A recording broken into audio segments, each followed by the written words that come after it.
প্রিয় দর্শক, স্বাগত জানাচ্ছি আগামীর বাংলাদেশ অনুষ্ঠানে। আশা করি আপনারা ভালো আছেন, সুস্থ আছেন। আজকে আমাদের সঙ্গে অতিথি হিসেবে রয়েছেন বিশ্ববিদ্যালয়ের শিক্ষক, রাজনৈতিক বিশ্লেষক ও কলামিস্ট ডক্টর জাহিদুর রহমান। আপনাকে স্বাগত। ধন্যবাদ আমাকে ডাকার জন্য। ডক্টর জাহিদ, নির্বাচন নিয়ে তারেক রহমান সহ বিএনপির অনেক শীর্ষ নেতাই শঙ্কা প্রকাশ করছেন, এমনকি তৃণমূল পর্যায়ে তাদের নেতাকর্মীরাও সন্দেহ পোষণ করছেন যে নির্বাচনটা আসলে হবে কিনা। অনেকে প্রশ্ন তুলেছেন যে এই সন্দেহের কারণ হতে পারে পিয়ার নিয়ে যে জটিলতা তৈরি হয়েছে। আরেকটি কারণ হতে পারে বিরোধী অন্যান্য দলগুলোর পক্ষ থেকে যে দাবি ওঠানো হয়েছে, লেভেল প্লেইং ফিল্ড বলে যে কথাটা বারবার আলোচনা হচ্ছে, সেটাও একটা কারণ হতে পারে। এই যে শঙ্কা বা কারণ, সব মিলিয়ে কিন্তু মেসেজটা পজিটিভ না। কি বলবেন আপনি? আমি একেবারে একমত আপনার সাথে। আমি আসবো, আরো অনেকগুলো ফ্যাক্টর আছে, কিন্তু বিএনপি যদি দূর থেকে দেখে দাবি দাওয়া যা আসছে, কিন্তু এর মধ্যেই তো আসলে অন্তত তারিখটা ডিক্লেয়ার্ড হয়ে যাওয়া, তারিখ বা সময়টা স্পেসিফিকলি ডিক্লেয়ার্ড হয়ে যাওয়া উচিত। আগামী ফেব্রুয়ারিতে যদি নির্বাচন হয়, 6 মাস সময় বাকি আছে। 6 মাস সময় হাতে রেখে কি রাজনৈতিক দলগুলোর অধিকার নেই যে সে নির্বাচনের তারিখটা জানবে? তার পরিকল্পনা আছে, তার কৌশল আছে, সব। এটা খালি বিএনপি না, যে কোনো রাজনৈতিক দলের জন্য। মানে নির্বাচন কমিশন তফসিল 2 মাস হাতে রেখে যদি করেন, সেই ক্ষেত্রে ডিসেম্বরে হবে তফসিল, যদি মাঝারি মানে ফেব্রুয়ারির মাঝে হয়। কিন্তু এখন তো ঘোষণা করে কনফার্ম করে দিতে পারতো। তফসিল আগে কি ডেট ঘোষণা করে? না, ডেট করে না, কিন্তু টাইম ফ্রেম। যেমন আমাদের সাধারণ ক্ষেত্রে তো আমরা একটা টাইম ফ্রেম জানি। জি জি, আমাদের সাংবিধানিক সিস্টেম থাকলে তো একটা টাইম ফ্রেম ফিক্সড, এমনিতেই ফিক্সড। সুতরাং এই যে একটা আনসার্টেন অবস্থা তো থাকে না। এমনকি আমি যোগ করব, এটার কাছাকাছি একটা সরকার, তত্ত্বাবধায়ক সরকার 1/11, আমরা 1/11 সরকার বলি, সেই সরকার কিন্তু ঘোষণা করেছিল তারা 2 বছর থাকবে, 2 বছরের মধ্যেই নির্বাচন করে যাবে। And they did it. আপনি একটা টাইম ফ্রেম কিন্তু জানতেন প্রথম দিন থেকেই। এখন কিন্তু এটা জানা যাচ্ছে না। এটা বিএনপি দেখলে তার ফ্রাস্ট্রেশন আসতে পারে। এবার আমি আপনার পয়েন্টে আসি, শুধুমাত্র লোয়ার হাউসের, এখানে একটু যোগ করে রাখা দরকার দর্শকদের উদ্দেশ্যে, প্রপোর্শনাল রিপ্রেজেন্টেশনের আলাপ কিন্তু মাঠে আছে। সেটা হলো আপার হাউস যদি হয় সেটার ক্ষেত্রে। কিন্তু আমরা হঠাৎ করে দেখলাম ইসলামী আন্দোলন বাংলাদেশ প্রথমে একটা মহাসমাবেশ করলো, যেখানে জামায়াতে ইসলামী সহ অন্যান্য দল ছিল তারা। এরপর জামায়াতে ইসলামী লোয়ার হাউসে এই প্রপোর্শনাল রিপ্রেজেন্টেশন চাইছে। আমরা খেয়াল রাখবো যে প্রপোর্শনাল রিপ্রেজেন্টেশন তো আমাদের সংবিধান সংস্কার কমিশনও এটাকে প্রপোজ করেনি, এদের এজেন্ডা ছিল না, এমনকি ঐক্যমত্য কমিশনেও এটা নেই। সো এটা একটা দীর্ঘ সময় থেকে সংস্কার এবং বিচারকে নিয়ে বারবার বলা হচ্ছে। বিশেষ করে এনসিপিকে আমরা দেখেছি, তারা বলেছে মৌলিক সংস্কার যদি না হয় তাহলে তারা জুলাই সনদ সাইন করবে না, নাও করতে পারে, এবং তারা নির্বাচনে নাও যেতে পারে। বিশেষ করে এনসিপি আরো 2-3টে এজেন্ডা মাঠে এনেছে। 1 নম্বর এজেন্ডা হচ্ছে এর মধ্যে নির্বাচন কমিশনের প্রতি অনাস্থা। রিপিটেডলি তারা এই কথা বলছেন যে এটার পুনর্গঠন ছাড়া এর অধীনে নির্বাচন করবো না। যদিও বাংলাদেশে আমরা দীর্ঘদিন আন্দোলন করে এটা বোঝানোর চেষ্টা করেছি, বাংলাদেশের নির্বাচন কমিশন কাগজে কলমে সবচেয়ে ক্ষমতাশালী হলেও নির্বাচন আসলে ভালো হবে কি খারাপ হবে ডিপেন্ড করে সরকারের। সেজন্য আমরা শেখ হাসিনার সময় তত্ত্বাবধায়ক সরকারের আন্দোলন করেছি। জামায়াত ইসলামীকে আমি একবার এটা বলতে শুনেছি। আরেকটা জিনিস জরুরি, এখন মাঠে এসে হাজির হয়েছে আইন শৃঙ্খলা রক্ষা, আইন শৃঙ্খলার পরিস্থিতি। আমরা কিছুদিন আগে গোপালগঞ্জে যে ঘটনা ঘটলো, সেটাকে ঘটার মুহূর্তের মধ্যে এনসিপির একজন গুরুত্বপূর্ণ নেতা বলছেন যে এই নেতাদের নিরাপত্তা দিতে পারেন না, আপনারা কিসের নির্বাচন করবেন? আমি রেজোনেট করে বলি, জানাব রাহিদ ইসলাম যখন প্রথম এনসিপির দায়িত্ব নেন, তখন গত মার্চ মাসে রয়টার্স এবং এএফপিকে ইন্টারভিউ দিয়ে বলেছিলেন, তখন ডিসেম্বরের আলাপ হচ্ছিল যে এই বছরের মধ্যে নির্বাচন করার মতো পরিস্থিতি, নিরাপত্তা পরিস্থিতি নেই বলে তিনি মনে করেন। আমরা আরেকটু যোগ করব, জামায়াতে ইসলামীর আমির পাটগ্রামে যখন একটা থানায় বিএনপির লোকজন হামলা করলো এবং 2 জন আসামিকে ছিনিয়ে নিয়ে গেল, তখন জনাব শফিকুর রহমান স্পষ্টভাবে বলেছেন এই পরিস্থিতিতে, পাটগ্রামের ঘটনা নিয়ে, কিসের নির্বাচন? নির্বাচন মেনে নেব না, এবং এই পরিস্থিতিতে কিসের নির্বাচন, মানে নিরাপত্তাকে দেখিয়ে। আমি আরেকটু যোগ করবো, জনাব শফিক অবশ্য পটিয়াতে যে কিছুদিন আগে বৈষম্য বিরোধী ছাত্র আন্দোলনের স্টুডেন্টরা গিয়ে হামলা করেছিল, সেখানে অনেক ঘটনা হলে আবার সেটা বলেননি। সো নির্বাচন কনফিউজ করা হবে এরকম অনেক আলাপ মাঠে আছে। এখন এটার মানে যে এই নির্বাচন পিছিয়ে দিতে হবে সবসময় তা না। এটা ঠিক যে দলগুলো মনে করে, এনসিপি বা এমনকি জামায়াতও যদি মনে করে, যেহেতু জামায়াত একটা বৃহত্তর ইসলামী জোট তৈরি করার চেষ্টায় আছে, যে আমরা যদি আরো 2 মাস, আরো 4 মাস সময় বেশি পাই, কারণ লাস্ট লিমিট হচ্ছে জুন, আমাদের জন্য ভালো হবে, তারা সেটা ভাবতে পারেন। আবার এটা ছাড়াও না আরেকটা ঘটনা ঘটার সম্ভাবনা থাকে আমি মনে করি, সেটা হচ্ছে যে নির্বাচন নিয়ে চাপ দিয়ে অন্য যে দলটা, আরেক পক্ষে সবচেয়ে বড় যে দল বিএনপি দাঁড়িয়ে আছে, তার কাছ থেকে কিছু লেভারেজ বা কিছু সুবিধা পাওয়ার চেষ্টা হতে পারে। কিরকম? যেমন ধরুন জামায়াত ইসলামী হয়তো জোটে যাওয়ার সম্ভাবনা প্রায় নেই, বিএনপির আসলে জামায়াতকে এখন জোটে নিতে হবে না, কিন্তু অন্য দলগুলো প্রত্যেকে বিএনপির সাথে জোটে যাওয়া বা আসন সমঝোতার সম্ভাবনা উড়িয়ে দেওয়া যায় না। আমরা নানান ক্ষেত্রে শুনি যে তারা আলোচনা করছেন, সুবিধা চাইছেন, ফলে আপনি চাপ দিচ্ছেন একটা কথা বলে, এরপর যদি একটা ভালো নেগোসিয়েশন হয় আপনি হয়তো ওগুলো থেকে সরে আসবেন। আপনি চাপের কথা প্রসঙ্গে যখন বললেন, এই প্রসঙ্গে আরেকটি কথা বলি। আমরা এই অনুষ্ঠানে বারবার এই জিনিসটা আলোচনা আনছি, সেটা হলো পিআরের পদ্ধতি, যেটা এখন জটিলতা তৈরি করছে বলে অনেকে মনে করছেন। নিম্নকক্ষে পিআর হবে না, এটা মোটামুটি অনেকে কিন্তু ধরে নিচ্ছেন। এখন উচ্চ কক্ষে পিআরটা যাতে থাকে, কারণ আমরা দেখেছি যে বিএনপির যারা মিত্র দল তারা উচ্চ কক্ষে পিআরটা চায়। অনেকে বলছেন যে নিম্নকক্ষে পিআরের দাবিটা করা হচ্ছে এই কারণে স্ট্রংলি, যাতে অন্তত উচ্চ কক্ষে থাকে, যে কথা আপনি বললেন। জি, এটা এটা একটা কৌশল হতে পারে, কিন্তু আমি জামায়াত এবং ইসলামী আন্দোলন কিন্তু অনেক আগে থেকে নিম্নপক্ষে পিআরের কথা বলছে দীর্ঘদিন। এর কারণ আছে, আমি একটা উদাহরণ দিই। আমার এই হিসাবটাকে গ্রহণ করার দরকার নেই, আমি একটা জাস্ট বোঝানোর জন্য বলছি। জামায়াত ইসলামী যদি 10% পপুলার ভোটের অধিকারী হয়, একটা আমাদের এক্সিস্টিং সিস্টেমে ভোট হলে আমার ধারণা জামায়াত 15 টু ম্যাক্সিমাম 20 সিটস পাবে, এটা আমার ধারণা, এককভাবে যদি নির্বাচন করে, জোট যদি না হয়। কিন্তু 10% যদি ভোট পায় তাহলে কিন্তু জামায়াত 30 সিটস পেয়ে যায়। ইসলামী আন্দোলন, ওদের ভোটের পার্সেন্টেজ জানি না, আমি তাত্ত্বিকভাবে ধরে নিলাম তারা 1% ভোটের অধিকারী। 1% ভোটের অধিকারী যদি হয়, তারা একটা সিটও হয়তো জিতবে না, কিন্তু 1%কে যদি আমরা কাট অফ পয়েন্ট ধরি তাহলে তারা 3টা সিট পেয়ে যায়। সো এই হিসাবে তারা কিন্তু দীর্ঘকাল এই কথা বলছে। আপনি যেটা বলছেন সেটাও আছে, এটাও আছে, আরো সুবিধা, আরো আন্ডারস্ট্যান্ডিং এর চেষ্টা তারা করতে পারে। বিশেষ করে ইসলামী আন্দোলন তো সিটের দর কষাকষি করতে পারে, কারণ তাদের মোটামুটি সিগনিফিকেন্ট নাম্বার অফ ভোট আছে। এই দলটার কিন্তু কোনো আসনে এককভাবে বিজয়ী হওয়া কঠিন। এটাই জামাত যেরকম বিজয়ী হতে পারে, এমনকি এনসিপির অনেকে বিজয়ী হতে পারে, কিন্তু ওই দলটা কিন্তু এরকম বিজয়ী হওয়া কঠিন। তারা ওই আন্ডারস্ট্যান্ডিং এর চেষ্টা করতে পারে যে তাদেরকে কিছু সিট জোট করে বিএনপি তাদেরকে ছেড়ে দেবে, এই পরিস্থিতির চেষ্টা করছে, এবং চাপ তৈরি করলে আপনি তখন তার সাথে আলোচনায় বসার সুযোগ পাবেন। এগুলো ডেমোক্রেটিক পলিটিক্স, এগুলো হয়, সমস্যা নেই। কিন্তু একটা সংকট কিন্তু সামনে রয়েছে, সেটি হলো কোনো কারণে যদি নির্বাচন পিছিয়ে যায়, সেটি যে যতই যুক্তি দিক না কেন আমাদের দেশের জন্য কিন্তু সেটা শুভ না। আপনি কি মনে করেন? একেবারে, আমি কয়েকটা ফ্যাক্টর একটু যোগ করি। প্রথম কথাটা হচ্ছে, আমরা যে রিসেন্টলি ইউএস ট্যারিফের কথা যদি খেয়াল করি, আমেরিকা বাংলাদেশকে, মানে প্রথম কথাটা ছিল আমাদের বাণিজ্য বৈষম্য কমাবো। আমরা যে পরিমাণ এই ট্রেড ডেফিসিট আছে, আমরা এক্সপোর্ট করি 8 বিলিয়ন, ইম্পোর্ট করি 2, মানে $6 বিলিয়ন আসলে সরকার নিজে নিজে গম কিনবে বলছে, এলএনজি কিনবে বলছে, এগুলো করে আসলে ওই গ্যাপ ফুলফিল করা যাবে না। তাহলে উপায় কি? আর না হলে কিছু আপনাকে বোয়িং কিনতে হবে, অস্ত্র কিনতে হবে, এসব। আমরা খেয়াল করি যে ফজল কবির খান, আমাদের জ্বালানি উপদেষ্টা, আমেরিকা থেকে ফিরে এসে পাবলিকলি বলেছেন যে আমেরিকা বাংলাদেশের সাথে একটা ফ্রেমওয়ার্ক এগ্রিমেন্ট চায়, যার মধ্যে শুধু বাণিজ্য না, নিরাপত্তাও জড়িত আছে। একদম উনি ক্যাটাগরিক্যালি বলেছেন। আমি এখানে শুনেছি যে তারা যে সমস্ত কথাবার্তা বলেছেন এখানে, আমেরিকা যে দাবি দেওয়া করেছেন, সেগুলো তাদের সিদ্ধান্তের আওতার বাইরে ছিল, যার কারণে তারা আবার দেশে ফিরে এসে বিষয় নিয়ে আলাপ করে আবার একটা বৈঠক হতে পারে। কথাটা কেন বললাম? সরকারের চাপ বাড়ছে, এবং এই ধরনের সরকারের উপরে চাপ দেওয়া কিন্তু তুলনামূলকভাবে সহজ। আচ্ছা, এটা হলো এক। অর্থনীতির অবস্থা ভালো না। আপনি যে কোনো মানের ব্যবসায়ীর সাথে কথা বলবেন, ওয়ার্ল্ড ব্যাংক, আইএমএফ বলছে আমাদের জিডিপি গ্রোথের ফোরকাস্টিং 3%-এর আশপাশে, নিচেও হতে পারে। সেই পরিস্থিতি যদি হয়, এবং তার একটা প্রমাণ আছে, দেখবেন, ভেরি ইন্টারেস্টিং, আমাদের ডলারের প্রাইস বাজারের উপরে অলমোস্ট ছেড়ে দেওয়ার পরও ডলারের মূল্য, ডলারের টাকার মান বাড়ছে, টাকার মান পড়ছে না, বাড়ছে বরং। টাকার মান বাড়া ঠেকানোর জন্য বাংলাদেশ ব্যাংক, অনেকে এটা বুঝতে পারে না যে টাকার মান বেড়েছে, খুব ভালো খবর, আর তা না, অর্থনীতি অনেক হিসাব নিকাশ থাকে। হিসাবটা আমি বলছি, বাংলাদেশ ব্যাংক $50 কোটি বাজার থেকে কিনে টাকার দামটা, সে ডলারের দামটা ধরে রাখার চেষ্টা করেছে। ডলারের বিনিময়ে টাকা যদি শক্তিশালী হয়ে ওঠে, তখন আমরা প্রতি ডলারে কম টাকা পাবো। এতে রেমিটেন্স যারা পাঠাবেন তাদের কিন্তু মোটিভেশন নষ্ট হতে পারে, রপ্তানি করেন তাদের মোটিভেশন। তার মানে যে কথাটা বলতে যাচ্ছিলাম, তাহলে ডলারের কেন চাহিদা কমে গেল?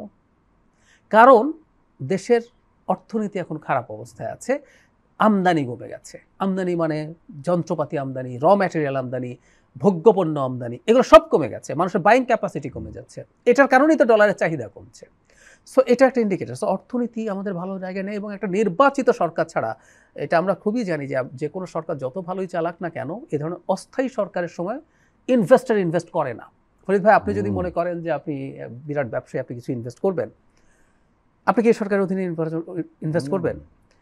নির্বাচন কি হবে, এই যে আমরা এই আলাপ করছি, আপনি এই আনসার্টেন অবস্থায় বসে থাকবেন কেন? এমনকি বাইরের ইনভেস্টর আপনার বাদই দেন, দেশের কথা লোকাল ইনভেস্টর, এবং সেটা কি কেমন ইনভেস্টর, ছোটখাটো ইনভেস্টর, তারাও কিন্তু দেখছে ওয়েট করি। মানে একটা নির্বাচন হবে কিনা এই কনফিউশন সমাজে আছে। তো দেশের আইন শৃঙ্খলার অবস্থা ভালো না। মানে ধরুন গোপালগঞ্জে যে ঘটনা ঘটলো, একটার পর একটা ঘটনা কিন্তু আগে ঘটেছে, মিলিটারি গাড়িতে হামলা, পুলিশের ওই দিন সকালে তো ইউনুর অফিসে হামলা হলো ইউনুর গাড়িতে, এবং এটার কোনো তথ্য আপনার কাছে নাই। যদি এই অবস্থা তাহলে নির্বাচনটা হবে কিভাবে? আমি আসছি সেই জায়গায়। তার মানে এখন পরিস্থিতি এই রকম অনেকগুলো ক্ষেত্রে এমন জায়গায় গিয়ে পৌঁছেছে। তার চাইতেও জরুরি কথা, আমাদের মধ্যে কিন্তু দ্বন্দ্ব অবিশ্বাস বাড়ছে ক্রমাগত, এবং এটা যদি অস্থিরতা তৈরি করে ফেলে, বিএনপি এখন পর্যন্ত সরকারের উপরে রিলাই করছে, যদি বিএনপি সেটা ব্যাপারে আর কনভিন্স না হয়, তারা মাঠে নামার চেষ্টা করে। কেউ কেউ বলছেন যে বিএনপি রিলাই করার কারণও রয়েছে, আসলে বিকল্প নেই আমি মনে করি। কিন্তু কতদিন, ধরুন ফেব্রুয়ারিতে নির্বাচন হবে না, যদি এই পারসেপশন তৈরি হয় তখন তারা নামতে পারে। আমি আপনার ওই পয়েন্টে আসি, খুবই ইন্টারেস্টিং। আইন শৃঙ্খলার অবস্থা ভালো, তাহলে নির্বাচন কিভাবে হবে? আমি যদি এভাবে বলি, ধরে নিলাম ফেব্রুয়ারিতে নির্বাচন হলো না, আগামী ডক্টর ইউনূসের সর্বশেষ সীমা হচ্ছে জুন, এই 4 মাসে আপনি কি ম্যাজিক করবেন যে নির্বাচন ভালো হবে? এখানে একটা প্রশ্ন এসছে আইন শৃঙ্খলার ব্যাপারে। ধরুন আমরা সরকারের সমালোচনা করছি, সরকার কিছু উদ্যোগ নিলে আইন শৃঙ্খলা চেঞ্জ হতো, সেটা হয়নি যে কোনো কারণে, তারা সমালোচনার মুখে রয়েছেন। রাজনৈতিক দলগুলোর আচরণ কি আইন শৃঙ্খলার অবনতি ঘটাচ্ছে না? নিশ্চয়ই, আমি আসছি। তো আমি সেই প্রসঙ্গে বলছি, এখন ভবিষ্যতে এই বাহিনীর অবস্থা আরো খারাপ হতে পারে। সুতরাং নির্বাচন আগেই হয়ে যাওয়া উচিত। সাথে এটা ফ্যাক্ট, আমাদের পুলিশ দিয়ে আসলে এবার হবে না, আমাদের যথেষ্ট পরিমাণ সামরিক বাহিনীকে দিয়ে এটা করতে হবে। এবার আপনি যে প্রশ্নটা করছেন আমি একমত, যদিও টেকনিক্যালি রাজনৈতিক দলের কোনো দায়িত্ব নেই। আছে, আসছি কেন আছে? এথিক্যাল, এরা সবাই আধা সরকার, আমরা বারবার এই কথাটা বলি। আচ্ছা, আমি তারপরে বলছি যে এথিক্যাল দায়িত্ব, এবং আরেকটা দায়িত্ব আছে, এথিক্যাল না, ডাইরেক্ট দায়িত্ব আছে। কেন? ইউনূস সরকার তাদেরই সরকার, সবারই সরকার। খুবই ভালো যুক্তি, খুবই ভালো যুক্তি। কিন্তু অ্যাবাভ অল আমি বলছি, দিনের শেষে এই দায়িত্ব, আমি আপনার যুক্তিগুলো গ্রহণ করেই বলছি, দিনের শেষে তারপরে যদি কোনো অকওয়ার্ড সিচুয়েশন হয়, সেটা তো মানে এই সরকার এবং তারই রেসপন্সিবিলিটি। বাহিনীগুলো অবশ্যই, মানে কোনো একটা বাহিনীর ফ্যাসিলিটিকে আমরা কমিয়েছি, কারো বেতন কম পাচ্ছেন, এবং আমি সরাসরি যদি বলি, আমাদের করাপশন কিন্তু আগের মতো কম বেশি রয়েই গেছে, সব ইনসেন্টিভ তাদের আছে, তাহলে তারা কাজ করবেন না কেন? তারা কাজ করবেন না কারণ এই কাজটা করতে হবে। তবে আমি একেবারেই একমত আপনার সাথে, বিশেষ করে বিএনপির দায়িত্ব অনেক বেশি বড়। তারা যেহেতু নির্বাচন চায়, সুতরাং দেশে একটা ভালো নির্বাচনী পরিস্থিতি তৈরি রাখা, পুলিশ যথেষ্ট ভালোভাবে কাজ করতে পারছে, এই পরিস্থিতি তৈরি রাখা তাদের স্বার্থেই প্রয়োজন। এই যে আমি পাটগ্রামের উদাহরণ দিলাম, বিএনপির ওখানকার লোকাল নেতাকর্মীরা তারা থানা হামলা করছে। এই থানা হামলা তো আসলেই অন্যের কাছে অস্ত্র তুলে দেয়। এই যে একটা থানা হামলা হয়, আসামি ছিনতাই হয়, তাহলে নির্বাচন কিভাবে হবে? সো আমি আপনার সাথে এই ব্যাপারে একমত। তো সবকিছু মিলে পরিস্থিতি এখন এমন জায়গায় গিয়ে পৌঁছেছে, আমি দেশের সিকিউরিটি নিয়ে টেনশন ফিল করি। ভারত তো তার যাবতীয় অস্ত্র শস্ত্র নিয়ে রেডি, অস্ত্র বলতে আমি কৌশল বা অন্য সবকিছু, একটু সরে নেই। আপনি ক্রিকেট বোর্ডের সভা নিয়ে আপনি দেখতেছেন না? একদম। এবং এখন আরো বেশি ঝুঁকি। আমাদের প্রথম দিকে ঝুঁকি কম ছিল, আমাদের সরকার খানিকটা দুর্বল ছিল, কিন্তু আমাদের ঐক্য ছিল। এখন সরকার তুলনামূলক একটু শক্তিশালী হয়েছে, কন্ট্রোল পেয়েছে, কিন্তু আমাদের ঐক্য ভেঙে যাচ্ছে। জনগণের ঐক্য যদি না থাকে, কোন সরকার আসলে রাষ্ট্রকে টেকাতে পারে না। সো আমরা কিন্তু ইনক্রিজিংলি ঝুঁকির মধ্যে চলে যাচ্ছি। এই সব পরিস্থিতি যদি আমরা বিবেচনায় নেই, ইলেকশনটা as early as possible, মানে ফেব্রুয়ারির চাইতে দূরে যাওয়া, নির্দিষ্ট ডেটে হোক, অসুবিধা নেই, ফেব্রুয়ারিতে হোক, এর বেশি এটা যাতে নাই হয়। প্রিয় দর্শক, আমরা এখন একটি বিরতি নিচ্ছি, আপনারা আমাদের সঙ্গেই থাকুন।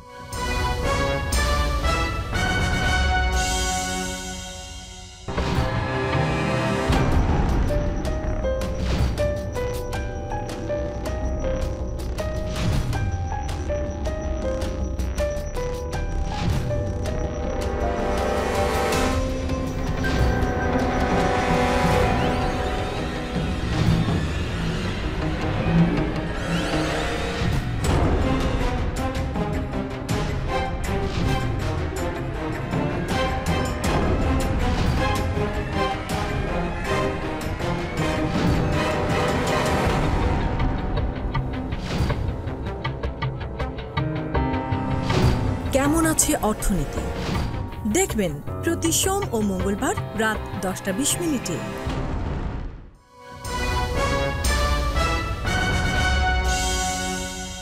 আবারও স্বাগত আগামীর বাংলাদেশ অনুষ্ঠানে। আজকে আমাদের সঙ্গে আলোচনায় রয়েছেন বিশ্ববিদ্যালয়ের শিক্ষক, রাজনৈতিক বিশ্লেষক ও কলামিস্ট ডক্টর জাহিদুর রহমান। সোমবার রাজধানীর মগবাজারে জামাতের কেন্দ্রীয় কার্যালয়ে ঢাকায় নিযুক্ত আমেরিকার ভারপ্রাপ্ত রাষ্ট্রদূত ট্রেসিয়ান জ্যাকবসনের সঙ্গে দলটির আমিরের সৌজন্য সাক্ষাৎ হয়। সেখানে বাংলাদেশের চলমান সংস্কার কার্যক্রম, নির্বাচন, সন্ত্রাসবাদ মোকাবেলা, নারীর ক্ষমতায়ন, আঞ্চলিক সিকিউরিটি থ্রেট সহ নানা বিষয় নিয়ে আলোচনা হয়।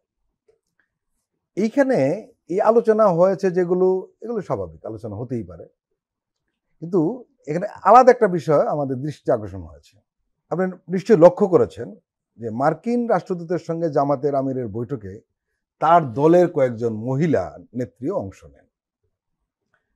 এ সময় জামাতের শীর্ষ নেতাদের পাশাপাশি প্রথমবারের মতো উপস্থিত ছিলেন মহিলা বিভাগের নেতারা। তাদের মধ্যে ছিলেন জামাতের ইসলামের মহিলা বিভাগের সহকারী সেক্রেটারি সায়েদা রুম্মান, মহিলা বিভাগের কেন্দ্রীয় কর্মপরিষদ সদস্য অধ্যাপক ডক্টর হাবিবা চৌধুরী সুইট, এরকম আরো কয়েকজন ছিলেন। এবং এক সারিতে বসে বিদেশি কোনো রাষ্ট্রদূতের সঙ্গে বৈঠক করছেন এমন নজির কিন্তু জামাত ইসলামের নেই। এখন প্রশ্ন উঠেছে এই কারণে যে এটা নতুন বিষয়, তো মানুষ খুব আগ্রহ করে লক্ষ্য করেছে। আপনার কাছে আমার প্রশ্ন যে এই যে বিরল ঘটনা ঘটলো, তাহলে জামাত কি নিজেকে বদলাচ্ছে? আমি তাই মনে করি। ওই যে বলছিলাম আগেরটা একটা সাক্ষাৎ হলেও, মানে সারা কুকের সাথে ওনাদের নারীদের একটা টিম দেখা করেছিলেন, সেটা একটা নতুন ঘটনা। হ্যাঁ, জামায়াত একটা সমালোচনার প্রাথমিকভাবে পড়বে, কিন্তু আমি তারপর এটাকে খুবই সাধুবাদ জানাই, বা জামায়াতকে কেন এটা করতে হচ্ছে সেই আলোচনায় আসবো। সমালোচনায় পড়বে হচ্ছে এরকম, এটা যদি সঠিক হয়ে থাকে, মানে তারা তো ইসলামী রাজনীতির কথা বলেন, তাহলে এতদিন আপনি করেননি কেন? জামায়াতে কিন্তু নারী সংগঠন বহু আগে থেকে আছে। আমরা এলাকায় তো মানুষজন চিনবেন, অনেকে তারা দাওয়াতের কাজ করেন, এটা এই জন্য তাদেরকে চেনাই যায়। তাদের নারী সংগঠন অনেক আগে থেকে আছে। তো তাহলে আমরা প্রশ্ন এই আসবে যে আপনারা এতদিন কেন এটা করেননি? আচ্ছা, তারপরও জামায়াতে ইসলামী এখন যেহেতু সে সাংগঠনিকভাবে শক্তিশালী হয়ে উঠছে এবং টেকনিক্যালি বাংলাদেশের এখন সম্ভাবনা আছে যে তারা দ্বিতীয় সর্বোচ্চ, গ্যাপ অনেক থাকুক, দল হবে, মানে প্রধান বিরোধী দল হওয়ার সুবিধা আছে। এখন জামাতকে তার পরিচয়ের ব্যাপারে পৃথিবীর সামনে কিছু নতুন বার্তা দিতে হবে। আমি একটু পেছনে যাই। আমেরিকা দীর্ঘদিন জামায়াতে ইসলামীকে প্রমোট করেছে একটা কারণে। তারা বলতে চেয়েছে সমাজে তো প্রত্যেকটা সমাজে, এটা ইভেন খ্রিস্টান সোসাইটিতেও তার ধর্মভিত্তিক দলের টেন্ডেন্সি আছে, ভারতে হিন্দু ধর্মভিত্তিক দলের টেন্ডেন্সি আছে। বিশেষ করে আমেরিকা মনে করতো জামায়াতে ইসলামী সে যেহেতু কনস্টিটিউশনাল ফ্রেমওয়ার্কের মধ্যে ইসলামী রাজনীতি করতে চায়, এটা কনস্টিটিউশনাল ফ্রেমওয়ার্কে ইসলামী রাজনীতি হইতে পারে কিনা এটা আরেক ডিবেট। আপনাকে এখানে একটু যোগ করে দিই, হেরিকে টমাস আমাদের এখানেই ছিলেন, রাষ্ট্রদূত ছিলেন। উনি কিন্তু একবার জামাতে ইসলামের অফিসে গিয়ে নেতাদের সঙ্গে বৈঠকের পর সাংবাদিকদের একটা কথা বলেছিলেন যে আমেরিকা মনে করে জামাত একটি মডারেট ইসলামিক দল। মডারেট আবার বিরাট সংখ্যা আছে, আমরা সেদিকে যাবো। জি জি জি, খুবই খুবই বাস্তব কথা। মানে আমেরিকা চেয়েছে টেকনিক্যালি এটা ভালো, সেটা হলো ইসলামী রাজনীতি যারা করতে চান, তুমি কনস্টিটিউশনাল ফ্রেমওয়ার্কের মধ্যে রাজনীতি করো। এখন ডিবেট আছে, কারণ অনেকে আটারলি গণতন্ত্রকেই শরীয়তের বাইরের জিনিস, এটা হারাম বলে ফতোয়া আছে কারো কারো। কিন্তু জামায়াতে ইসলামী যেহেতু এর মধ্যে করে, অলরেডি তারা নির্বাচন করেছে, নির্বাচনে জিতেছে, তারা একটা জোট সরকারের মন্ত্রী হয়েছে, তারা নারী নেতৃত্ব তাদের প্রশ্ন ছিল, কিন্তু খালেদা জিয়ার অধীনে তারা মন্ত্রিত্ব করেছে। এখন তারা যেহেতু বাংলাদেশের প্রধান বিরোধী দল হওয়ার সম্ভাবনা আছে, পশ্চিম এখন দেখতে চায় তুমি দেশের অর্ধেক জনগোষ্ঠী নিয়ে আসলে কি ভাবছো, কি করছো। তোমার তো নারীরা আছে, আমি তো বলছি না তোমার নারীরা আর সব নারীর মতো করে আসুক, তারা যেভাবে থাকেন, আমরা দেখলাম তারা হিজাব এবং নেকাব পরেই ছিলেন, কিন্তু তুমি তাদেরকে সামনে আনো, তাদের সাথে যোগাযোগ করো, এই পরিস্থিতিটা তৈরি করো। সো আমি মনে করি যে জামায়াতের আসলে এটা যে ঠিক নিজেরই সদিচ্ছা শতভাগ তা না, তাদের বহির্বিশ্ব থেকে তাদের চাপ আছে। এখানে আরেকটা কথা বলা হচ্ছে রাজনৈতিক বিশ্লেষকদের যারা জামাত সম্পর্কে খোঁজখবর রাখেন, এদের অনেকের বক্তব্য হলো যে জামাত ইসলামের আসলে লিডারশিপের উপর অনেক কিছু নির্ভর করে। জামাত ইসলামের অতীতে যারা আমির হতেন এরা কোনো না কোনোভাবে এরা মাদ্রাসা ব্যাকগ্রাউন্ড ছিল, কিন্তু এই প্রথম যিনি আমির হলেন ওনার কোনো মাদ্রাসা ব্যাকগ্রাউন্ডের, আপনার মতো এমবিবিএস ডাক্তার, এবং ওনার দৃষ্টিভঙ্গি একটু আলাদা। সেটার প্রভাব কি পড়েছে? সেটার প্রভাবও পড়েছে, কিন্তু আমি জোর দিতে চাই, কারণ দেখবেন যে ইউরোপিয়ান মানে ব্রিটিশ হাই কমিশনের সাথে বসা মানে আমি ধারণা করি তারা, আমি চাপও বলবো না, তাদের এক্সপেকটেশন আছে, বা যেই দলটা বাংলাদেশে মেইন স্ট্রিম রাজনীতিতে এখন দ্বিতীয় রাজনৈতিক দলে পরিণত হচ্ছে অলমোস্ট, সেই দলটার আসলে নারীদের ব্যাপারে অবস্থান কি, এটা তাকে দেখাতে হবে। এবং এটা তার দিক থেকেও ভালো, এই যে যখন দেখাচ্ছে অন্য নারীরাও আসলে এতে পার্টিসিপেট করার আগ্রহ বোধ করবে। এতদিন তারা একেবারে বিলো দ্য লাইন তাদের সব রকম কাজ করেছে, এখন সেটা হয়েছে। আর আপনি যেটা বলছেন এটাও খুবই সঠিক। সেই শুধু মাদ্রাসা ব্যাকগ্রাউন্ডেরও না, আমি ধারণা করি এখনকার মাদ্রাসা ব্যাকগ্রাউন্ডেরও যারা আছেন, মানে সময়ের সাথে তো মানুষের প্রগ্রেস এরিয়া বদলাতে থাকে, আমরা অনেক বেশি কানেক্টেড হয়ে উঠি। এবং জামায়াতকে আসলে এটা বুঝতে হবে, তারা যদি বাংলাদেশের সাংবিধানিক গণতান্ত্রিক রাজনীতি করতে চায়, খ্রিস্টান ডেমোক্র্যাট যেমন আছে, ডেমোক্রেটিক পার্টি কিন্তু ওর সাথে এক ধরনের খ্রিস্টানিটির কিছু ভ্যালুজকে সে আপহোল্ড করতে চায়, বিজেপি যেমন আছে কনস্টিটিউশনাল পলিটিক্স সাথে কিছু হিন্দুত্ববাদের ভ্যালুজ আপহোল্ড করতে চায়, ভালো খারাপ ইজ এ ডিফারেন্ট ডিবেট। ঠিক একইভাবে জামায়াতে যদি কিছু ইসলামিক ভ্যালুজের কথা আনতে চায় উইদিন আমাদের এই ডেমোক্রেটিক সিস্টেম, তাতে তো নারীদের ব্যাপারে তাদেরকে নেগোশিয়েট করতে হবে। সো তারা সেটা করছেন এবং আমি খুবই প্রশংসা করি তাদের। আমরা লক্ষ্য করছি যে ইদানিং জামাতের কোনো কোনো বিষয়ে বিশেষজ্ঞ পর্যায়ের যারা আমিরে জামাতের উপদেষ্টার মতো কাজ করছেন, এরা কেউ জামাতের রুকন না, এরা অনেকে বাইরে থেকে এসেছেন। জি জি, আমি এরকম ব্যক্তিগতভাবে আমি অন্তত এক দুজনের সাথে আমার যোগাযোগ আছে, আমি টক শো করেছি। এটা খুবই চমৎকার একটা স্টেপ। আমি জামাতের রুকনও না, হ্যাঁ, আমি রাদার রুকন তো দূরে থাকুক, আনুষ্ঠানিক পদেও নেই না, হয়তো কোনো একসময় ছাত্র শিবির করতেন, এখন আর কিছুর মধ্যে নেই। আমি আমার একজনের সাথে দেখা হয়েছে, একাধিক টক শো করেছি। এটাও খুবই চমৎকার একটা সিদ্ধান্ত, কারণ আপনি সংগঠন করে করে যদি এসে একটা নির্দিষ্ট পজিশন পেয়ে কাজ করতে হয়, এটা একটা যোগ্যতা, কোনো সন্দেহ নাই। কিন্তু সংগঠন করার যোগ্যতা, সাংগঠনিক যোগ্যতা আর ইন্টেলেকচুয়াল ক্যাপাবিলিটি সম্পূর্ণ আলাদা জিনিস। ফলে প্রত্যেক ক্ষেত্রে যিনি শ্রেষ্ঠ তাকে যদি ব্যবহার করতে হয়, তাহলে এই জিনিসগুলো শিথিল করা দরকার। এবং তারা খুবই রাইটলি এবং ব্রিলিয়ান্টলি এটা শিথিল করেছেন। এবং অন্তত আমি যাদের সাথে এরকম দু একজনের সাথে বসেছি, আমি দেখলাম তাদের মধ্যে, তারা বাইরে থাকাও যারা আছে তাদের মধ্যে এক ধরনের লিবারেল টেন্ডেন্সি এবং অ্যাটিটিউড আছে। তারা দলের কোথাও সমস্যা আছে কিনা সেটাও ক্রিটিক করেন। রুকন হলে কি সমস্যা হতো জানেন, যে উনি তো দলের ক্রিটিক করতে পারতেনই না, পরের দিনই রুকনাত শেষ। ঠিক একইভাবে এনারা কিন্তু পারছেন, অন রেকর্ড করেছেন। আমরা যখন ডিবেট করতে করতে কোনো ইস্যুতে আসছি, তখন উনি ডিফেন্ড করে যাচ্ছিলেন জামায়াত ইসলামীকে, কিন্তু কোনো কোনো জায়গায় তিনি বলছেন না, জামায়াত এটা ঠিক হচ্ছে না। এই যে বলাটা, এই বলাটাও কিন্তু ইম্পর্টেন্ট, যেটা একজন রুকন পারতেন না। ফলে আমি মনে করি এগুলো প্রত্যেকটাই খুবই সুন্দর ব্যাপার। জামায়াতে ইসলামী তার রাজনীতির সাথে কারো না কারো ডিফার করার সম্ভাবনা থাকতেই পারে। একটা গণতান্ত্রিক ব্যবস্থা, এটাই নিয়ম। তাকে ভোট দিতে পারে, তাকে সমর্থন করতে পারে, তার ক্রিটিসিজমও করতে পারি। জামাতের আইডেন্টিটি পলিটিক্স নিয়ে আমার নিজের ক্রিটিসিজম আছে, কিন্তু আমরা দেখতে এটা পছন্দ করব, কারণ ওনারা এই মাটির সন্তান, তারা একটা রাজনীতি করছে। সেই রাজনীতিটা যত বেশি লিবারেল হয়ে উঠবে, যত বেশি মানুষের অধিকারকে ধারণ করবে, যত বেশি ডাইভার্সিফাইড মানুষকে এখানে ইনক্লুড করতে পারবেন, সেগুলো সবই সুন্দর। তাদের মহাসমাবেশ হলো কিছুদিন আগে, সেখানে একজন হিন্দু ধর্মীয় সম্প্রদায়ের নেতা গিয়ে বক্তৃতা করেছেন। এগুলো সবই পজিটিভ সাইন্স আমি মনে করি। জামাতের এই বিশাল যে সমাবেশ, সেটা আলোচনা সমালোচনা চলছে। জি, লাভ কি হলো, তাদের অর্জনটা কি আপনার দৃষ্টিতে? আপনি দীর্ঘদিন ধরে রাজনৈতিক দলগুলোকে কাছ থেকে অবজার্ভ করেন। জি, মানে 7 দফা একটা দাবি দিয়েছেন, 7 দফার মধ্যে খুব বেশি নতুন কিছু নাই, পুরনো কথা। ওনারা এগুলো বিষয় আগে থেকে বলছেন। তাহলে কথা হচ্ছে এত লাখ লাখ মানুষ ডেকে এটা কেন বলতে হবে? একটা জিনিস ইন্টারেস্টিং আছে এখানে, সেটা হচ্ছে সোহরাওয়ার্দী উদ্যানে এই সমাবেশ হয়েছে এবং তারা তাদের প্রচারণে ঐতিহাসিক সোহরাওয়ার্দী উদ্যান বলছেন। সো ঐতিহাসিক সোহরাওয়ার্দী উদ্যান মানে এটা আসলে তখন রেস কোর্স, এটা আসলে 7ই মার্চ। সো জামায়াত তার এই তারা কোনোদিন, তার আগে বাইতুল মোকাররমের আশপাশে সমাবেশ করতেন, এটা একটা চেঞ্জ। তারা একটা জায়গায় বলছেন 2024 এবং অন্য সব গণহত্যার বিচার, সাথে অন্য সব যুক্ত করেছেন। ফলে আমরা 71কেও তারা কাভার করছেন, এটা ধরে নিতে পারি। আর বাকিগুলো গতানুগতিক। কিন্তু যেটা হয় যে আমরা শোডাউনের একটা কথা বলি, মানে এই টার্মটা আছে রাজনীতিতে। সো ওনারা একটা বিরাট শোডাউন করতে চাইলেন, তাদের সর্বশক্তি প্রয়োগ করে দীর্ঘদিনের প্রস্তুতিতে হয়েছে, বেশ ভালোই হয়েছে। তারা দেখাতে চাইলেন যে আমাদের এরকম শক্তি আছে। কিন্তু আমার কাছে প্রধান অর্জনটা আমার অন্য জায়গায় মনে হয়। এই মহাসমাবেশে তার এককালীন জোট, মানে তার জোটের প্রধান দল বিএনপির সাথে অ্যালাইন্ড দল, এমনকি এবি পার্টি, যাদের একটা প্রধান অংশ আসলে তাদের দলেই আগে ছিলেন, এদেরকেও, প্রধান অংশ না, প্রায় সব তাদেরকেও ইনভাইট করা হয়নি। এর মাধ্যমে আমি ধারণা করি একটা স্পষ্ট বার্তা তারা জাতিকে দিতে চেয়েছে। এখানে কিন্তু পেছনে একটা খবর রয়েছে, আসলে এত সরলীকরণ না। আমরা গণমাধ্যম কর্মী হিসাবে যতটুকু জানি, আমি ব্যক্তিগতভাবে এটা খোঁজ নিয়েছিলাম যে আসলে বিষয়টা কি, কেন দাওয়াত দেওয়া হয়নি। তারা যে ব্যাখ্যাটা দিয়েছে যে আসলে আমরা যেহেতু পিআর নিয়ে কথা বলছি, বিএনপি পিআরের বিরুদ্ধে, এটা একটা বড় পয়েন্ট। সেখানে চাঁদাবাজির কথা আসবে, বিএনপির দিকে ব্লেম যেতে পারে, তারা বিব্রত হতে পারে। এবং আমার এটাও যতটুকু জানা আছে বিএনপি নেতৃবৃন্দের সঙ্গে তারা কথাও বলেছে। আর এবি পার্টির ব্যাপারটা একেবারে আলাদা, তারা দাওয়াত দিবে না, কারণ এবি পার্টির প্রধান মুজিবুর রহমান মঞ্জু ছিলেন ইসলামী ছাত্র শিবিরের কেন্দ্রীয় সভাপতি এবং উনি জামাতের বিরুদ্ধে স্ট্রং অবস্থান নিয়েছেন। এর আগে আপনি খেয়াল করেছেন কোন ইফতার পার্টিকে কিন্তু এবি পার্টিকে জামাত দাওয়াত দেয়নি। এটা হলো একটা বিষয় কিন্তু রয়েছে পেছনে, দিলে ভালো হতো।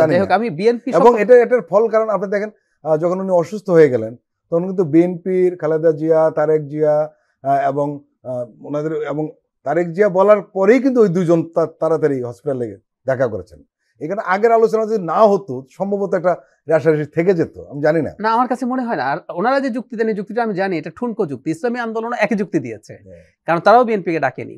আপনি আপনার সমাবেশ করবেন, আমি একটা শুভেচ্ছা বক্তব্য দিয়ে আসবো, বাংলাদেশে কি ওগুলো হয় না? ডাকলে কিন্তু খারাপ হতো না, ওটা বেটার হতো। হ্যাঁ, ওই যে এটা কি হয় নাই, আপনি আপনার এজেন্ডা নিয়ে বলবেন। আমি লোয়ার হাউসে পিআর চাইবো বলে বিএনপিকে দাওয়াত দিতে পারি না, এটা না। আমি বরং যেটা মনে করি এটা খারাপ না, ওনারা যেটা চেষ্টা করেছেন। নির্বাচনের তো আর খুব বেশি দেরি নাই, ফেব্রুয়ারিতে হলে 6 মাসের সময় বাকি আছে, না হয় আরো 2 মাস বাড়বে, ঠিক আছে। এখন জামাত জাতির সামনে এই মেসেজ দিতে চাইছে যে নির্বাচনী মেরুকরণ হয়ে যাচ্ছে। জামাত ইসলামী আন্দোলন সহ আরো কিছু ইসলামী দলকে সাথে নিয়ে এনসিপি-কে সাথে নিয়ে, একটা উদাহরণ দেই, এনসিপি তো লোয়ার হাউসে প্রপোর্শনাল রিপ্রেজেন্টেশন চায় না, ওকে দাওয়াত দিয়েছে কেন? এনসিপি আপার হাউসে চায়। আপনার এই যুক্তি কিন্তু যথার্থ। লোয়ার হাউসে চায় না, তো ওকে দাওয়াত দিয়েছে কেন? এমনকি এনসিপি ইসলামী আন্দোলনের যে সমাবেশ, মহাসমাবেশে দাঁড়িয়ে তারা লোয়ার হাউস না আপার হাউসে চায় সেটাও বলে এসছে। কাজে সব যুক্তি যারা বলছে না, সরলীকরণ করা কঠিন। মূল বিষয় আসলে একটা পোলারাইজেশন দেখাতে চাইছে। That's good. ওনারা জাতির সামনে দেখাতে চাইছে, দেখো আমরা ইসলামী শক্তিরা সাথে আর কেউ যদি আসে আমরা তাদেরকে নিয়ে একটা জোট করার চেষ্টা করছি, এবং আমরা বিএনপি থেকে আলাদা, বিএনপি এবং তার সাথে অ্যালাইন যারা আছে তাদের চাইতে আলাদা। এটাই মূল উদ্দেশ্য, এবং এটা রাজনৈতিকভাবে ঠিকই আছে আমি মনে করি।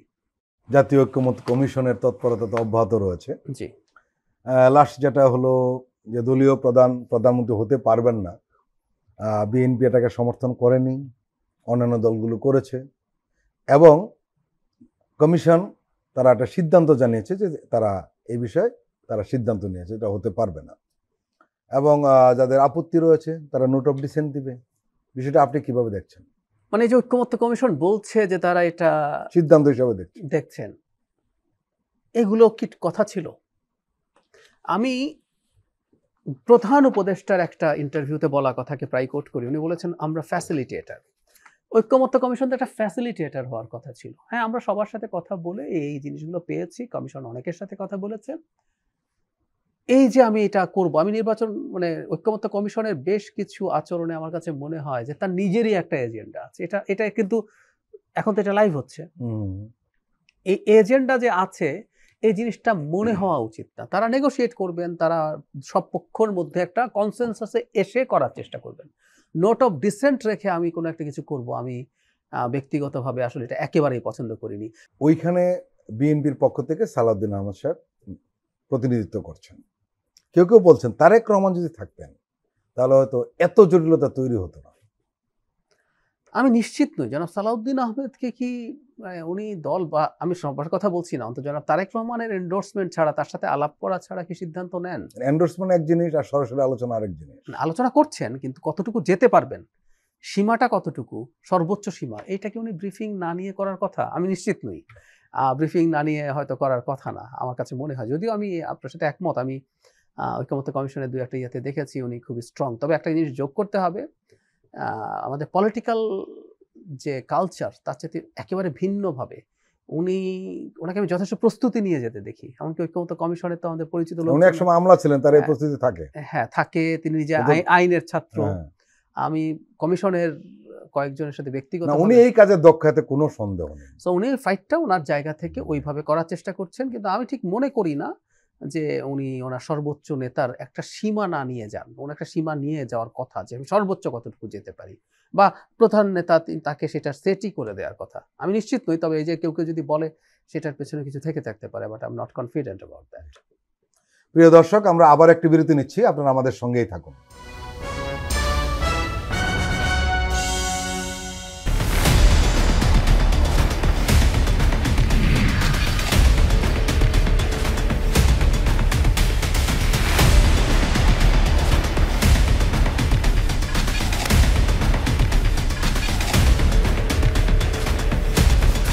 নিপীড়নের স্মৃতি।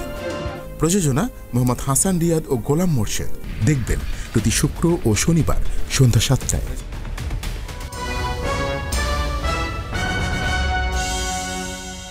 আবারও স্বাগত আগামীর বাংলাদেশ অনুষ্ঠানে। আজকে আমাদের সঙ্গে আলোচনা রয়েছেন রাজনৈতিক বিশ্লেষক ও কলামিস্ট ডক্টর জাহিদুর রহমান। মুজিব বর্ষের দুর্নীতি শেষ হচ্ছে না, নানান তথ্য বেরিয়ে আসছে।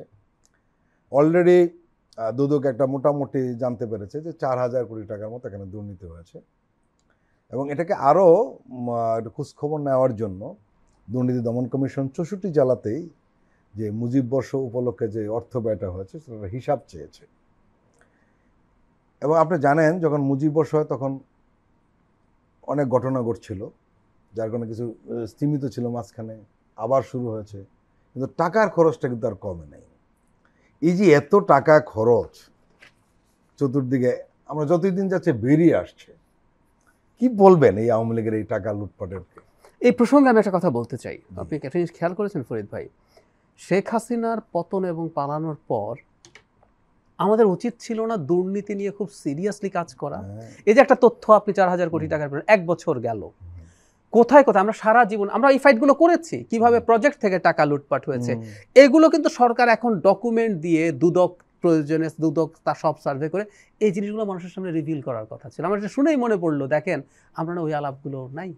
1 বছর চলে গেল, আপনি কি জানলেন যে এই প্রজেক্টে জেনুইন একদম ডকুমেন্ট দিয়ে পদ্মা সেতু থেকে এত টাকা, এত 1,000 কোটি টাকা চুরি হয়েছে? যাও কিছু আছে সব ভাষা কেমন ভাষা একদম না। এখন তো আমাদের কাছে সব ডকুমেন্ট আছে, সরকার সব ডকুমেন্ট দুদক চাইলে দেখতে পারে এবং সে স্বাধীন, সে তার মতো করে দেখবে এবং এই সরকার তার বাধা দেবে না ইনভেস্টিগেট করতে। কোথাও কিন্তু নাই, এবং কে কে ইনভলভড আছে আপনি এখন পর্যন্ত দেখবেন না। খুবই মর্মান্তিক, খুবই দুঃখজনক। কারণ শেখ হাসিনা, এবং আপনি ইনভলভের কথা বললেন, তো যারা ইনভলভ আছে এদের নামটা প্রকাশ করতে চায় না কেন? এটা অবাক করার কারণ, খুবই অবাক করার কারণ। এবং আমাদের শুধু তো রাজনীতির লোকজন, আমি প্রায় বলি কথাটা, সব কিছুর পর রাজনৈতিক নেতাদের প্রতি দেখবেন আপনার কিছুটা চাপ তৈরি হয়। এই যে পালিয়েছে তারা যাদেরকে নিয়ে কাজগুলো করলো, বিশেষ করে প্রজেক্টের সাথে তো আমাদের প্রশাসনের আমলারা একেবারে শতভাগ জড়িত। মানে পুলিশ যেহেতু গুলি করেছিল তাই পুলিশ চাপে পড়েছে, পুলিশের কাউকে পালাতে হয়েছে, কারো চাকরিচ্যুতি হয়েছে। এই ইনভেস্টিগেশনগুলো করার মাধ্যমে কিন্তু আমরা এদের বিরুদ্ধেও অ্যাকশন নিতে পারতাম। কিছুই দেখছি না। এটাই খুবই ফ্রাস্ট্রেটিং ব্যাপার। শেখ হাসিনার সময় আমরা দুর্নীতি নিয়েই অনেক বেশি আলাপ করতাম, আমাদের এই প্রজেক্টের নামে, বিভিন্ন জায়গায় খরচের নামে যেভাবে দুর্নীতি হয়েছে। খুবই আরেকটা বিষয় নিশ্চয়ই লক্ষ্য করেছেন যে বিষয়গুলো সামনে আসা উচিত ছিল আওয়ামী দুঃশাসনের, সেই বিষয়গুলো নিয়ে কিন্তু আমরা সরে যাচ্ছি। আর সে একদম ছোটোখাটো অনেক বিষয় রাজনীতিরা সামনে চলে আসছে, মূল রাজনীতি, সংস্কার, বিচার, ইলেকশন, এগুলো সামনে চলে আসছে। কিন্তু সবগুলি কিন্তু ইজি হতো যদি এটা সামনে আসতো। একদম। এবং দুঃখজনক যেটা সেটা হলো যে এই কাজটা সরকার বা দুদক বা অন্য কেউ না করলেও আরেকটা প্রতিষ্ঠান করতে পারতো, সেটা হলো মিডিয়া। জি। এবং আপনি নিশ্চয়ই লক্ষ্য করেছেন, আমরা সাথে এই টক শোতে অনেকবার আলাপ করেছি যে টিউলিপ সিদ্দিকীর দুর্নীতির ব্যাপারে ব্রিটেনের মূলধারার মিডিয়াগুলো যে পরিমাণ রিপোর্ট করেছে, বাংলাদেশে তার 100 ভাগের 1 ভাগ কিছু হয় না। কেন? কারণ হচ্ছে আমাদের জার্নালিজম জিনিসটা শেষ হয়ে গেছে গত 15 বছরে। আমরা তো দেখেছি আসলে জার্নালিজম বলতে কি এক্সিস্ট করে, কিছু ব্যতিক্রম বাদ দিয়ে। ফলে যেটা হয়েছে, এখন যখন পরিবর্তন হয়ে যায়, মানে আপনি যখন কারো আশ্রয়ে থেকে সোকল জার্নালিজম করেন, আপনি ওই আশ্রয় চলে গেলে আরেকটা আশ্রয় খোঁজেন। এবং আমরা অনেক মিডিয়াকে দেখি না, রাতারাতি ভোল পাল্টে অবাক, মানে কারো বিরুদ্ধে আপনি এত ভয়ঙ্কর সব রিপোর্ট করে সেটাকে স্টিক করে রেখেছেন, ঝুলে রেখেছেন, এরপর কি হলো প্রতিদিন তার প্রশংসা করছেন। সো এগুলো কোনো জার্নালিজম না। এখানে আরেকটা দিক রয়েছে, জি, দুঃখজনক হলো তারাই আবার ওই সমস্ত মিডিয়া হাউসকে প্রোটেকশন দিচ্ছে। ট্রু। এবং এইগুলোর মধ্যে তো এটা করছে কেন? এটা তো আসলে একটা ট্রেড অফ আছে। আপনি আমাকে কিছু দেন, আমি আপনাকে কিছু দেব। ট্রেড বলে তার কিছু বলার থাকে না। হ্যাঁ, একটা ট্রেড অফ আছে। আপনি এখানে কিছু দেন, আমি আপনাকে কিছু দেব, এগুলো চলছে। ফলে মিডিয়া সত্যিকার মিডিয়া হিসাবে কাজ করা শুরু করতে আমাদের সময় লাগবে। আর একটা কথা কি, মানে যে তরুণ, ধরুন আপনারা আরেকটু আগে শুরু করেছেন, সো আপনাদের মধ্যে স্বাধীন সত্তাটা আছে, কিন্তু যে তরুণ 8-এর পরে জার্নালিজম শুরু করেছে, সে মনে করে এটাই সাংবাদিকতা, ওর গ্রুমিং কি? এই সংকটটা কিন্তু আপনার সাথে আমি 100% একমত। কারণ হলো আমরা যারা একটু পুরনো মিডিয়া এসেছি তাদের দৃষ্টিভঙ্গি ছিল এক ধরনের, আর এদের দৃষ্টিভঙ্গিটা একটা আলাদা, আমরা বুঝতে চায় না।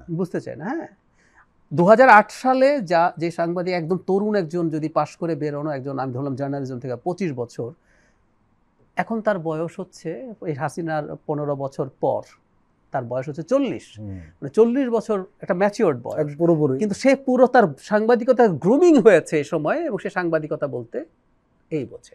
এবং আমরা এটাও লক্ষ্য করেছি গোয়েন্দা সংস্থা থেকে তাদেরকে টেলিফোন করলে তারা দৌড়ে চলে যায়। আমি দুজনকে সরাসরি বলেওছি যে তোমরা দৌড়ে তো চলে যাও কেন, সময়টা তো আগের মতো না, আগের মতো না, ওই তারা অভ্যাস, বুঝতে চাচ্ছে না। হ্যাঁ, একদম একদম অভ্যাস, কালচার ভয়ঙ্কর জিনিস। আমি একটু যোগ করি, এই পুলিশ সপ্তাহ যেটা গেল সেখানে একটা বেশ মানে উদ্বোধনী প্রোগ্রামে সিভিল সোসাইটির মানুষজনকে বক্তা করা হয়েছিল, জি, জি। এবং আমি নিজে একজন আপনি বক্তা গিয়েছিলেন ছিলাম। জানি, হ্যাঁ। ওখানে আমি পুলিশকে উদ্দেশ্য করে ঠিক এই কথাটাই বলেছিলাম। মানে শেখ হাসিনা চলে গেছে সেটা বড় কথা না, শেখ হাসিনার সময় আমাদের পুলিশের কালচার যে আগেও খুব ভালো ছিল তা না, কিন্তু 15 বছরে আরও খারাপ হয়েছে। সো ওই কালচার থেকে মুক্ত হতে হবে, দ্যাট ম্যাটার্স। শেখ হাসিনা যেভাবে পুলিশকে মিলিটারাইজ করেছে, মানুষকে টর্চার করার টুল হিসাবে তৈরি করেছে, এটা তো কালচারে ঢুকে গেছে। জি, জি। 15 বছর কম সময় না। সো ওই জায়গা থেকে বেরোতে হবে, সাংবাদিকদেরও আসলে বেরোতে হবে, এবং আমি খানিকটা সময় লাগবে। আমি মনে করি যদি আমাদের একটা ট্রু গণতান্ত্রিক ব্যবস্থা আসে এবং ভবিষ্যৎ সরকার, নির্বাচিত সরকার যদি এটা চালিয়ে যায়, কারণ এই সরকার সাংবাদিকদেরকে সরকারিভাবে অন্তত কোনো রকম কোনো চাপ প্রয়োগ করে না, এটা আমরা কনফিডেন্টলি জানি, বলতে পারি। একটু যোগ করে, যদিও সাংবাদিকদের মধ্যে কারো মধ্যে আমার সাথে কথা হয়েছে, তারা অন্য ধরনের একটা ভয় পায়। মানে আমাদের এখনো কখনো কখনো খানিকটা মব তৈরির টেন্ডেন্সি থাকে, যে 20, 25, 30 জন মানুষ একসাথে হয়ে তো যে কোনো কিছু করতে পারে। সো এই ভীতিটা আছে। সো গণতান্ত্রিক ব্যবস্থায় একটা গণতান্ত্রিক পরিবেশ থাকলে আমি আশা করি কাটিয়ে উঠতে পারবো।